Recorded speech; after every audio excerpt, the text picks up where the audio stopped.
Praise the lord. దేవుని నామానికి మహిమ కలుగును గాక. మీ అందరికీ ప్రభు పేరిట వందనాలు తెలియజేస్తున్నాను. అందరికీ శుభోదయం. అందరు బాగున్నారా? ప్రభువు మెండుగా మిమ్మల్ని దీవించి ఆశీర్వదించును గాక.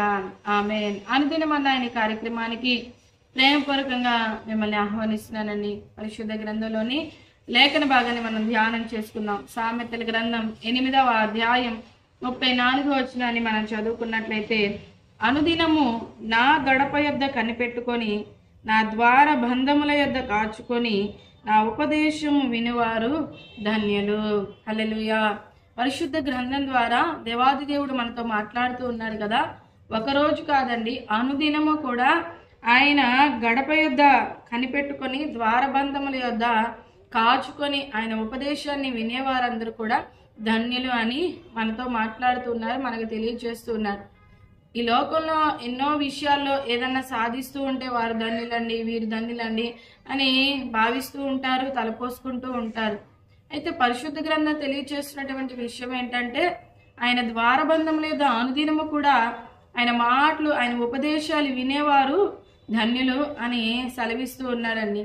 మరి మందిరానికి వెళ్ళినప్పుడు సేవకుల ద్వారా దేవుడు మనకి తన యొక్క ఉపదేశాలు మనకు తెలియజేస్తూ ఉంటాడు. మరి అనుదినము కూడా ఎలాగ మనకి ఉపదేశాలు ఆయన తెలియజేస్తూ ఉంటాడంటే, మరి అవకాశం ఉన్నప్పుడు ఈ రీతిగా ఆయన మాటల ద్వారా తెలియజేస్తూ ఉంటాడు. లేదా అనుదినము మనం దేవుని వాక్యాన్ని ధ్యానిస్తూ ఉంటే ఆయన మనకి ఉపదేశాన్ని తెలియజేస్తూ ఉంటాడండి. ఉపదేశించడం అంటే బోధించడం, సత్యాన్ని, మంచి మాటల్ని మనకి తెలియచేయడం. ఈ లోకంలో 2 రకాల ఉపదేశాలు ఉంటాయండి. మంచి ఉపదేశం ఉంది, చెడు ఉపదేశం ఉంది. అయితే మనం ఇతర మనుషులతో మనం చూస్తూ ఉంటే వారు చేసేటువంటి ఉపదేశాలు కొన్ని పర్యాయాలు ఎంతో నాశనంలోకి వెళ్ళిపోతూ ఉంటాయండి. దావీదు యొక్క కుమారుడు మరి తనకి చెడు ఆలోచన వచ్చింది. తన యొక్క సహోదరి మీదే తనకి చెడు తలంపు వస్తే తన స్నేహితునితో మాట్లాడుతూ ఉంటే తన స్నేహితుడు మరొక వ్యక్తి ఎలాంటి చెడ్డ ఉపదేశాన్ని ఇచ్చాడనండి. ఆ సహోదరి మీద ఎందుకు నువ్వు అలాంటి ఆలోచన తెచ్చుకోవాలి అని ఒక మంచి ఉపదేశాన్ని ఇవ్వడానికి పోయి ఆ సహోదరితో నీ చెల్లే కదా, నువ్వు తన మీద నీకున్నటువంటి ఆశను నువ్వు తీర్చుకో అని, ఇలా చెయ్యి అలా చెయ్యి అని ఒక చెడ్డ ఉపదేశాన్ని బోధించాడు. అయితే దావీదు యొక్క కుమారుడు ఆ చెడ్డ ఉపదేశాన్ని విని మరి అది అమలు చేసినప్పుడు అది ఎంత నష్టానికో దారితీసిందండి. ఆ తర్వాత మరి అతను కూడా మరణించినట్లుగా, మరి తన అన్నే చంపినట్లుగా, ఇలాగా కుటుంబంలో ఎంతో మందికి దుఃఖాన్ని, వేదననే మిగిల్చింది.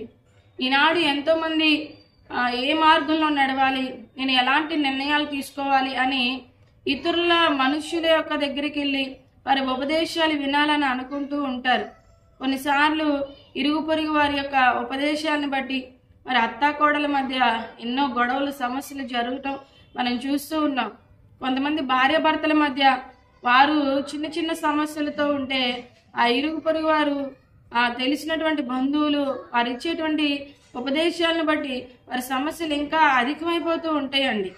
కానీ దేవాది దేవుడు మనకి ఇచ్చేటువంటి ఉపదేశం మనకి ఎప్పుడు కూడా మంచిని చేస్తూ ఉంటుంది, మనల్ని ఎప్పుడు కూడా మేలులతో నింపుతూ ఉంటుందండి. హల్లెలూయా. ఎందుకోసమంటే ఆయన చాలా చక్కని బోధకుడు. ఆయన బోధ వింటూ ఉంటేనే మనసు ఎంతో తేలికపడుతూ ఉంటుంది. ఎలాంటి వారైనా కూడా, చెడు తలంపులతో ఉన్న వారైనా కూడా వారు పశ్చాత్తాపడి నా తప్పే కదా అని గ్రహించి వారు నిర్దోషులుగా మారటానికి కూడా దేవుని యొక్క ఉపదేశం మనకి దోహదపడుతూ ఉంటుందండి. కాబట్టి ప్రతి దినము కూడా ఈ యొక్క శరీరం బలంగా ఉండాలంటే ప్రతి దినము కూడా ఈ యొక్క శరీరానికి కావలసినటువంటి విటమిన్స్, ప్రోటీన్స్ మనం ఫుడ్ ద్వారా ఏం చేస్తామంటే అందిస్తూ ఉంటాం. అయితే మనల్ని నడిపించేది మనలో ఉన్నటువంటి ఆత్మ చెప్పిన ప్రకారంగా మనం ఏం చేస్తుంటామంటే నడుస్తూ ఉంటాం కదా. ఈ శరీరం ఎంత ఇంపార్టెంటో మన యొక్క ఆత్మ కూడా అంతే ఇంపార్టెంట్, అంతే ముఖ్యమైనది. ఆ ఆత్మ మంచిగా ఉండాలి. మంచిగా ఉండాలంటే ఈ ఆత్మకి ఎప్పుడు కూడా ఎలాంటి ఉపదేశాలు కావాలంటే మంచి ఉపదేశాలే కావాలి. ఒక పరిశుద్ధ గ్రంథం మాత్రమే మనకి మంచి ఉపదేశాన్ని తెలియచేస్తూ ఉంటుందండి. నిజంగా ఈ గ్రంథం చదువుతూ ఉంటే చదువుతున్నటువంటి వారికి మాత్రమే అర్థమైంది కదా. ఎంతోమంది ఈ జీవితం వ్యర్థం అనుకొని ఈ జీవితాన్ని విడిచిపెట్టాలి, ఈ జీవితాన్ని ఇక్కడితో ముగించుకోవాలి అనుకునేటువంటి ఎంతోమంది ఈ పరిశుద్ధ గ్రంథాన్ని ధ్యానించడం వల్ల మరలా వారు తీసుకున్న నిర్ణయాలు చెడ్డవని విడిచిపెట్టేసి బ్రతికిన వారు ఎందరో ఉన్నారు, బ్రతుకుతున్న వారు ఎందరో ఉన్నారు. కాబట్టి ఈ మాటలు విలువైనవని మీరు గ్రహించాలి. ఈ మాటలు మంచే బోధిస్తాయని మీరు గ్రహించాలి. ఈ మాటలు మనకి ధైర్యాన్ని ఇస్తాయని, మనకి ప్రోత్సాహాన్ని ఇస్తాయని మనం గ్రహించే వారంగా ఉండాలండి. కాబట్టి ఉదయకాల సమయమందు దేవుడు నీతో ప్రేమించి నీతో మాట్లాడుతూ ఉండగా ప్రతి దానికి నువ్వు సమయం ఇస్తున్నావేమో, మరి నీ యొక్క ఇంటి పనులకి, నువ్వు చేసేటువంటి ఉద్యోగాలకి, నువ్వు చేసేటువంటి పనులన్నిటికీ సమయం ఇస్తూ ఉన్నావు. అయితే దేవుని ఉపదేశాన్ని వినడానికి మాత్రం నువ్వు సమయం ఇవ్వట్లేదేమో.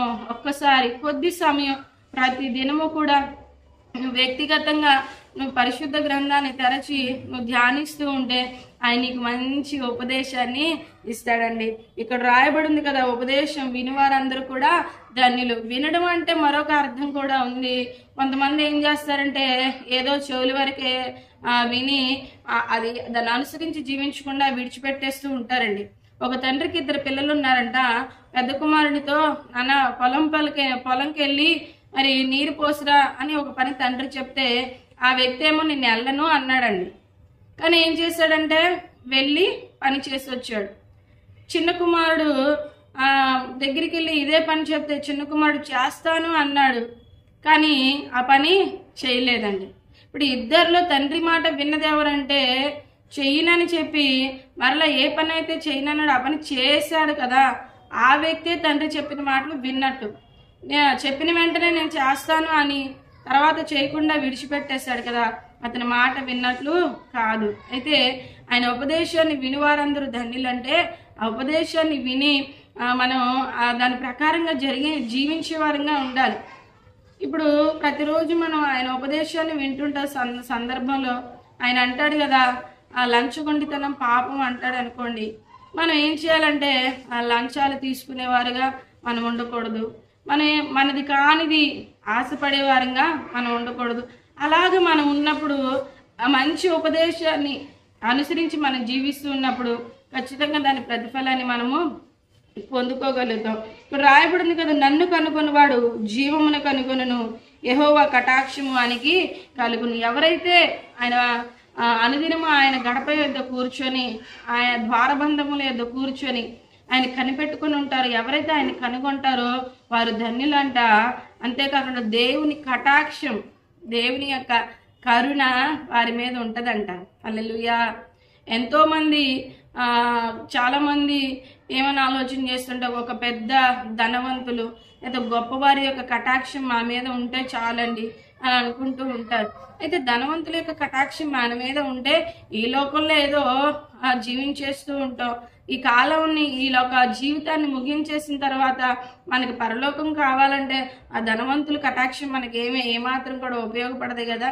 మనకి దేవుని యొక్క కటాక్షం కనికరం కావాలి. ఈ లోకంలో ఏదో బ్రతకడం, ఈ లోకంలో వరకే ప్రజలు ఆలోచన చేస్తున్నారు, కానీ ఈ లోకాన్ని విడిచిపెట్టిన తర్వాత ఒక నిత్య సంతోషం ఉంది కదా, పరలోకం ఉంది కదా, అది పొందుకోవాలని మరి ఆలోచన కలిగిన వారంగా ఆయన కటాక్షం అది ఇచ్చేటువంటి, అది మనకు అనుగ్రహించేటువంటి ఆయన కటాక్షం మనకు ఉండేవారంగా మనం ఉండాలని. ఇంకా ఇక్కడ రాయబడింది కదా, నన్ను కనుగొనని వాడు తనకే హాని చేసుకును, నా యందు అసహ్యపడు వారందరూ మరణమును స్నేహించుదురు. చూసారా, కొంతమంది నిర్లక్ష్యంతో ఏంట్లే కనుక్కునేది, ఏంట్లే ఆయన దగ్గర కూర్చొని కనిపెట్టుకునేది, ఏంటి ఆయన బోధ వినేది, ఏంటి ఆయన ఉపదేశం వినేది అని కొంతమంది ఆయన కనుగొనడంలో ఆసక్తి లేని వారిగా తిరుగుతూ ఉన్నారంట.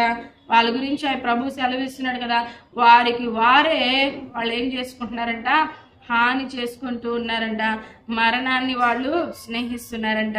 ప్రియమైనటువంటి దేవుని బిడ్డలారా, నువ్వు దేన్ని స్నేహించాలి? జీవమును జీవింపచేసేటువంటి, జీవాన్ని ఇచ్చేటువంటి ఆయన్ని నువ్వు ఆనుకొని ఆధారం చేసుకొని జీవాన్ని నువ్వు స్నేహిస్తావా, లేదంటే ఆయన్ని త్రోసివేసి ఆయన దూరం పెట్టేసి మరణాన్ని నువ్వు స్నేహిస్తావా? ఈ ముందు దేవుడు 2 మార్గాలు ఉంచుతూ ఉన్నాడు. కాబట్టి ఆయన ఉపదేశాన్ని వింటూ ఉంటే కనుక మనకి మంచి మార్గం, జీవపు మార్గాన్ని ఆయనకి తెలియజేస్తూ ఉంటాడండి. కాబట్టి పరిశుద్ధ గ్రంథంతో సహవాసం చేయండి, అనుదినము కూడా ఆయన ఉపదేశాన్ని వినడానికి ఆసక్తి కలిగిన వారిగా ఉండండి. కొన్నిసార్లు స్నేహితుల్ని, ఆత్మీయుల్ని మనం ప్రేమించినప్పుడు ప్రతిదినము కూడా వాళ్ళతో మాట్లాడాలి, ప్రతిదినము కూడా వాళ్ళతో సంభాషించాలని అనుకుంటూ ఉంటారు కదా. ఒకానొక సమయం మందు మరి కుదరలేదనుకోండి, మరి ప్రాణం ఎలాగ అయిపోతూ ఉంటుందంటే ఇక ఆ రోజు అన్నం తిన్నా కూడా వారికి తిన్నట్టు అనిపించదు, లేకపోతే నిద్ర రాదు, ఎన్నో రకాల పరిస్థితులు, వ్యత్యాసాలు కనబడుతూ ఉంటాయి. దేవుని యొక్క ఉపదేశం ప్రతి దినము కూడా నేను వినాలి అనేటువంటి తపన, ఆలోచన నీకు కలిగినట్లయితే ఖచ్చితంగా పరిశుద్ధ గ్రంథాన్ని తెరచి నువ్వు చదువుతూ ఉంటే, నువ్వు ధ్యానిస్తూ ఉంటే ఆ గొప్ప ఉపదేశకుడు నీ దగ్గరకు వచ్చి నీకు మంచి మార్గాన్ని ఆయన ఉపదేశిస్తాడండి. నిజంగా ఈ మాటలు చాలా విలువైనవి కాబట్టి కొన్ని పర్యాయాలు ఈ జీవితాన్ని నువ్వు ఎలాగా ముందుకు నడపాలి, ఈ ఉద్యోగం, ఈ వ్యాపారం, ఈ చదువులో నేను ఎలాగ ముందుకు సాగాలని నిరాశపడుతున్నావేమో, మీకు ఆయన మంచి సలహాలు ఇస్తాడు, మంచి ఉపదేశాన్ని ఇస్తాడని.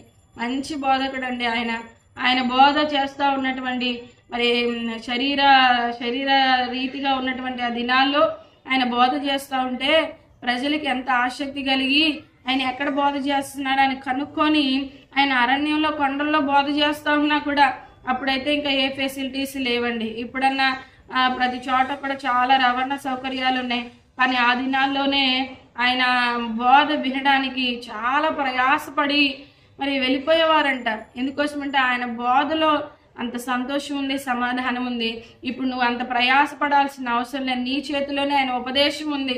పరిశుద్ధ గ్రంథాన్ని చేత పట్టుకొని ప్రతి దినము కూడా నువ్వు చదవాలి, ధ్యానించాలి, ఆయన ఉపదేశాన్ని పొందుకోవాలి. చాలా విలువైనటువంటి, అనుకూలమైనటువంటి దినాల్లో మనం ఉన్నాం కాబట్టి ఈ యొక్క దినాల్ని సద్వినియోగం చేసుకొని, చేతిలో ఉన్నటువంటి పరిశుద్ధ గ్రంథాన్ని సద్వినియోగం చేసుకొని ప్రతి దినము కూడా ఆయన ఉపదేశాలు మీరు వినండి, దీవించబడండి, ఆయన కనుగొనండి, ఆయన కటాక్షాన్ని పొందుకొనండి. ఈ మాటల దేవుడు మన కొరకు ఆశీర్వదించును గాక.